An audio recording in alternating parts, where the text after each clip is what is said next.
স্টেশনটা আজও আছে, ট্রেনের আওয়াজ, মানুষের ভিড়। হঠাৎ এক চেনা মুখ চোখে পড়ে।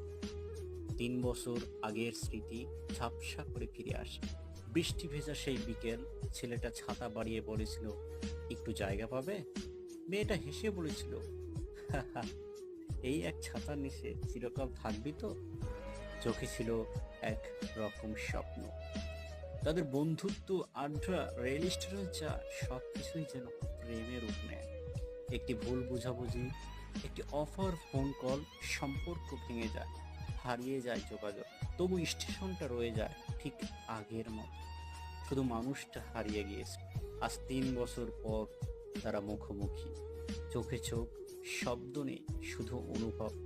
মেয়েটা আবার বলল, ছাতার নিচে এখনো জায়গা আছে?